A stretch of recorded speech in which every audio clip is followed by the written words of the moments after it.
To A Rood Awakening, to Nehemiah and Linnell. You guys did an amazing thing when a terrible thing happened October 7th. Nehemiah and Linnell were in Jerusalem.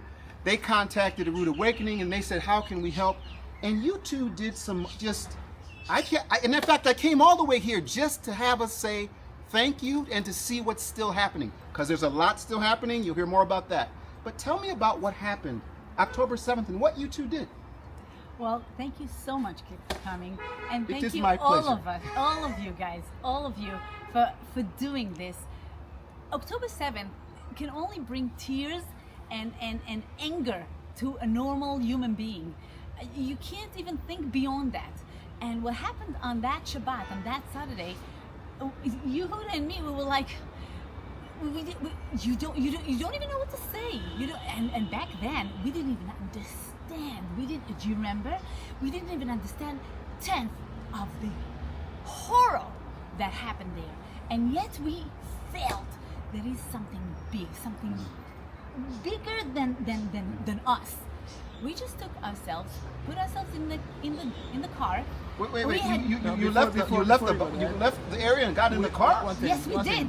Yes, we did. I want you to understand. We were horrified.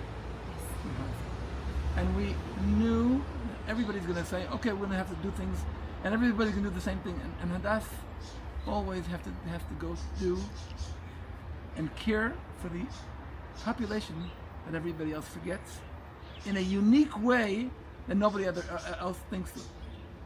We didn't know what we were going to do. We took the car and we went down to the south. Now, we didn't go yet all the way down south. We went to my parents' house, who live in Beersheba. And we told my parents we're going to be here for the next week. We wrapped up a small little suitcase, with the necessities, just necessities. We are stationed here. And we said, look, we're going to be stationed here. We're going to come from here down to, we're going to go to the south because it's the fastest. They told us the routes are all closed. Nobody's going to let you. And the truth is that we thought that it's going to be closed. But you have to, we didn't go all the way to where the war zone was. We didn't endanger ourselves. And also, the families weren't there. But we went to the places that were... No, back then, the families were in their shelters. We're in the shelters. The families were in the shelters, and the places, the hardcore, the real strip was closed. There was no way to get in because it was all army. We didn't go to Sderot, but we did go to Ofakim, all the surroundings. Netivot, Ashkelon. Yeah. And then we went a little further to Ashdod and to Yavne, but the main part where our hardcore was Beersheba, Ofakim, Netivot, there. But I want you to understand, just to give you an understanding of what's going on. We're talking about families that every hour or two they have a siren. Every hour or two there's a siren. What do they do in the siren? They have to run to one of the rooms in the house, close themselves up, go like this and wait until the siren's over. Little kids have to go down on the floor.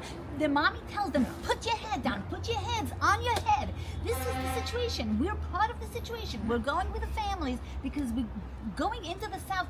The way the Arabs were there also trying to slaughter people, and they did, but it was just crazy enough that they let us come. I don't know how, because all these roads were also But you have to understand that these people, these children and mothers or fathers, they don't leave the house 24 hours a day. They're in the house 24 hours a day in the house. And I want one sentence that one widow mentioned to me was so to the point. She said, I'm here 24 hours a day. I split my time to 3 parts. 1/3 of the time I'm protecting my kids from the Hamas. 1/3 of the time I'm protecting my kids from each other. And 1/3 of the time, I'm protecting my kids from myself. so we're talking about time of anxiety. Yeah. They're locked up in the house. Yeah. So Hadass said, let's go visit them. We had no idea what we were going to go there. And this is why I'm trying to keep this part short. We've done so much here. There's so much we did to talk about Amitzim, but this is a special thank you to those of you that supported through A Rood Awakening, through Nehemiah, Linnell, and Makor, to what was happening here, Shalom Jerusalem Foundation, and what you were doing with Amitzim.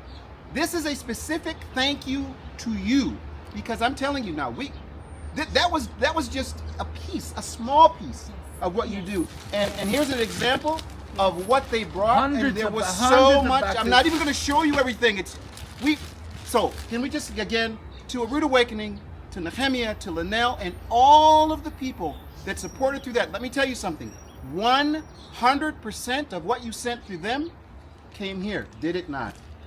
It is more than not 100%. here. Wait a second. Hello. So listen, guys. Because of them, that 100%, they got us. Yes. And we're extra And to now- the 100%. And now you all You are forgot that. partners. We did a special a year ago about, and we did something about the Maccabee. We did stuff, but I had to come here to tell you thank you, because I watched this happen, and so I had to come back.